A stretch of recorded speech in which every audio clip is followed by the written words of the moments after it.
you struggle with being vulnerable because of the consequence that may come or the rejection that may come behind you opening up, this is for you. I was sitting here laughing with God because I was like reflecting on a moment I had with some of my family members. I was like, wow, I can be vulnerable. And I remember a time where I would deny that part of me. I didn't want to cry. I didn't want to share too much. I always had to be strong because the consequences behind my vulnerability was rejection. It was somebody trying to shut me down and say, like, don't cry. You shouldn't cry about that. Are you about to cry? And it was mainly projection. The consequences behind my vulnerability sometimes was violation, letting the wrong people in, people who would take advantage of me, and I unconsciously placed myself in positions that were at my detriment because of my vulnerability and my unawareness of other people and myself. I didn't use my discernment properly in my vulnerability. So as I was sitting here reflecting on this moment, it made me think about a lot of people, especially women, where we fear vulnerability because we don't know what it's going to come with. So we just rather shut ourselves down and suppress ourselves even further, or just pray to God for him to take that pain away or that situation away, or we feel that we have to be angry in order to leave or in order to get over it. When anger is just disassociation from the feelings that will help you heal once you address them. Heartbreak is it's a difficult thing to experience, but the more that you sit in it, the more that you accept that it's okay to love somebody, regardless of the outcome. It's okay that you opened up. It's okay that things didn't work out. The more that you sit in those emotions is the more that you will allow yourself to heal. When you choose anger as your coping mechanism, you disassociate from the lesson, from the healing, from the blessing in the lesson of going through that process of heartbreak or whatever it is that you are experiencing, right? I'm sitting here and I'm like, God, we run from vulnerability so much. And so as I'm talking about this with God, he brings me into the Bible, into 2 Corinthians, I think 12. I'll make sure I put the specific Bible verse in the caption or description box or wherever I post this. And it brought me to Paul's story. And Paul had a thorn in his side. He had a weakness that he kept asking and pleading and begging for God to take away from him. And God told him, like, my grace is sufficient and my strength is made perfect in your weakness. So the very vulnerability that you're asking me to take from you is the very thing that will make room for you. It's the very thing that I will use so that you can not only heal, but impact others to heal as well. So you're asking me to take away the very thing that is going to provide for you to get to your desired outcome. You're asking me to take the very thing away that is going to make room for what you've been praying to me for. If you continue to ask for me to take this thing away, if you continue to run from this thing, if you continue to be ashamed from this thing or suppress this thing or shut this thing down, you will not even receive what it is that is necessary for you to grow. And you're only asking for me to take it away because you are fearful of what it may bring, because you do not want to deal with the emotions that come with it. And because you do not want to be fully dependent upon me, because that's a scary thing. I never gave you fear. I gave you power, love, and a sound mind. So there's nothing that you cannot get through. There's nothing that you don't have victory in, because I gave you the tools to succeed. But you keep running from it because of temporary feelings. So dang, aren't a lot of us like Paul? Running from vulnerability and praying and begging God to take it away because we don't want to deal with the feelings.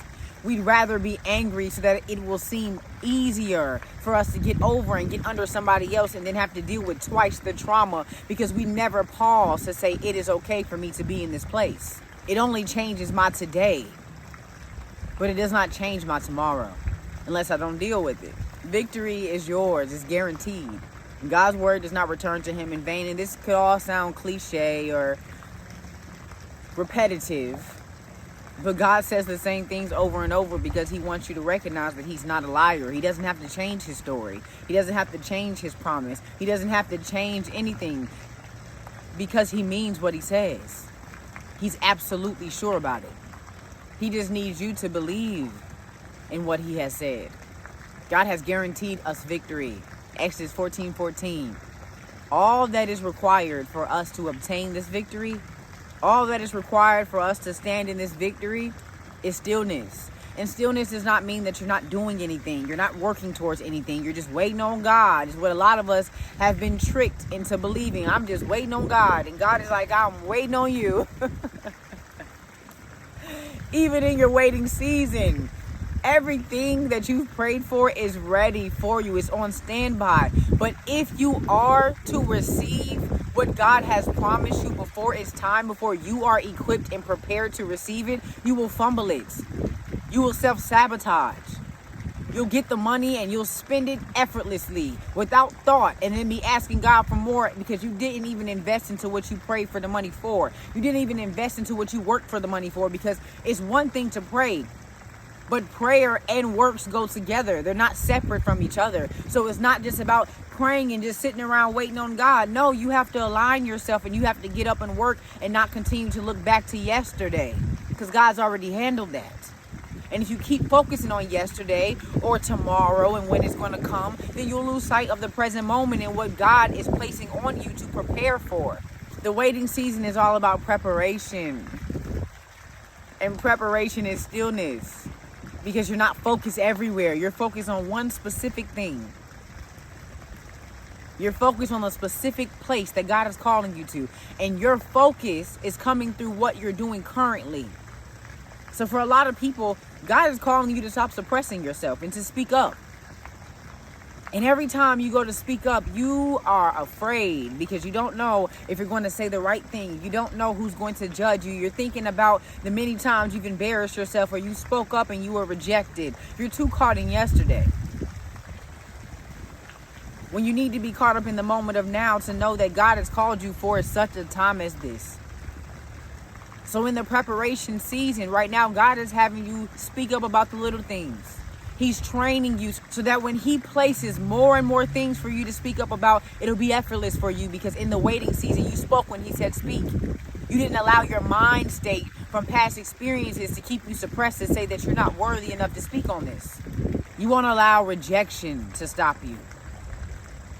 You won't allow projection to attach itself to you. God is training you in this season so that when you speak up, you'll be courageous in it, because you know who you're backed by. Not just because you have it all, you have it in the bag. No, but because you trust God and you trusted him in the little. We're so focused on the big thing, the mansion, the car, the money, the marriage, the big thing. And we're so focused and fixated on that we're not even focused nearly enough on the small things that it requires to obtain the big thing. Are you working out? What are you eating? What are you allowing to stay in your mind? What are you feeding yourself? Not only physical food, but spiritual food, through what you're watching, through what you're reading, through the conversations that you're having, through the energy that you're entertaining, through what you're allowing to have access to you. This is preparation. This is stillness. It's remaining in solitude, to speak life over yourself in your day, and to seek wise counsel from the Most High to say, okay, which direction should I go in? And is this a good idea or is this a good idea? And Lord, reveal to me this. Take the scales off my eyes. I repent for coming into agreement with suppression. I repent for coming into agreement with depression. That's not my portion. You've called me much higher, and I've been settling for small things. I've been settling for things that have been working against me, because they feel familiar to me. I come out of agreement with that stronghold. I come out of agreement with that principality, and I replace every single demonic spirit that I've entertained, such as depression, suppression, oppression, fear, with the fruits of the Spirit. I will be patient. I will be understanding. I will have love without offense, joy. I will express gratitude, and I will keep kindness close to me, but with boundaries and parameters so that I can guard my heart. This is all stillness and preparation for what is to come. God is calling a lot of us to big things that require major responsibility. So don't complain on this level, because this is nothing compared to what you will be handed. And as your responsibility grows higher and higher and higher, God will send you more help. So don't think that you have to carry it by yourself. And that's why he's sending people into your life now. But if you keep thinking that you have to operate in savior complex and save everybody and carry everything yourself, then you won't even accept your help when it comes. So be wise in this hour. Pay attention to who's popping up, because not everybody is help. Some people are hindrance and distractions to your destiny, because they really want your destiny.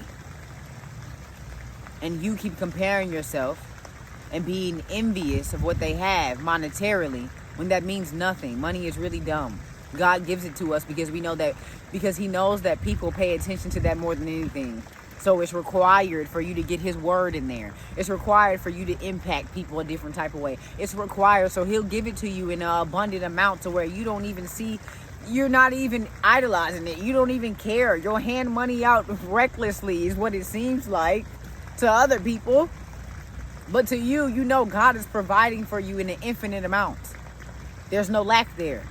Money is merely a resource and not a source. And the more that we idolize it and we fall in love with it, is the more that we'll look up to people who are really operating on a low level. They just have a high amount of finances. And as long as you're looking up to them, God's not going to allow you to experience abundance and overflow, because you're going to pour it right back into those people who've been having their hand out and using you, but they will never have their hand out to give. Not from a divine place anyway.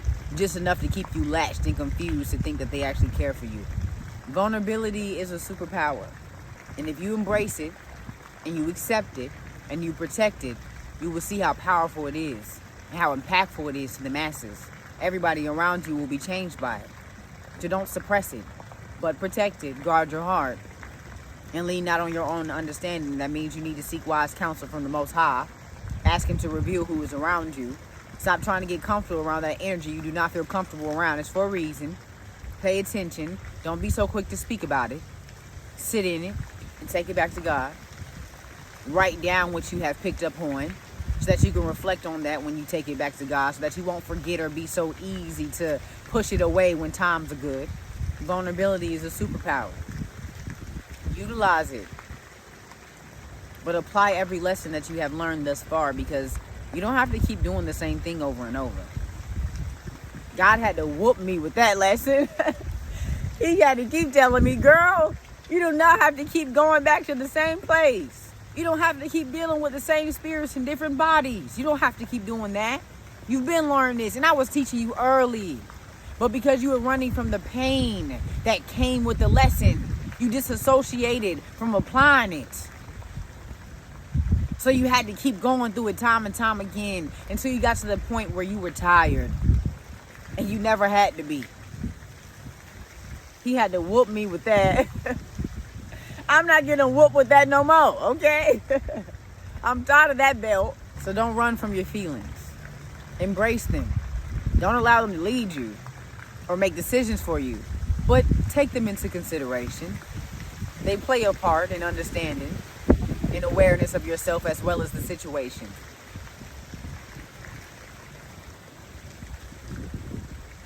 God makes no mistakes. So do not think that you're too far gone, or because you went through that one situation that it's over for you. Just because you don't feel connected with your gifts right now. Do not honor suppression, because that is why you feel detached from what makes you feel vibrant. You love to be creative, but lately you haven't been feeling connected to creativity, because you're still holding on to shame. You're still holding on to yesterday. You're still holding on to pride. You're still holding on to what that situation left, the remnants of it. It's causing you to feel like you're not equipped to handle that part of you, because you made a mistake. That mistake was necessary for you to learn, so that when you tap back into that part of you, boldly, without apology, you won't allow the same hindrance or hindrance at all. You'll be aware of it because you applied the lesson. So take your time in getting back to you, because you're not getting back to the same you. You're not going to be operating as you did last season. You'll be operating better, higher, wiser, more intentional, with the goal of success, without perfection or overcompensating because of worldly standards. So in short, embrace this experience fully. Stop begging God to take away the very thing that's going to make room for you, because you don't like the feelings. You're stronger than that. And it's not by your spirit that things are done, but by God's spirit. by the Most High Spirit. It doesn't get higher than that. So you have victory because you're not by yourself in this. So I understand that yesterday left some stains, but you're about to get new clothes. So stop paying attention to the dirty ones and take on your new posture. Pour back into yourself again. Go on those walks that you stopped going on. Speak life over yourself in the morning. Don't hold yourself to such a state of perfection. Laugh at the time to come because you know that you have victory in it regardless of how it goes. The choice is yours. It's up to you. So choose wisely today to embrace you fully and unapologetically because God is within you and He is the source of your strength. So you cannot fail. And He is never not with you. He's in you. So embrace Him and drown out all the excess noise that's keeping you confused. Talk to you later.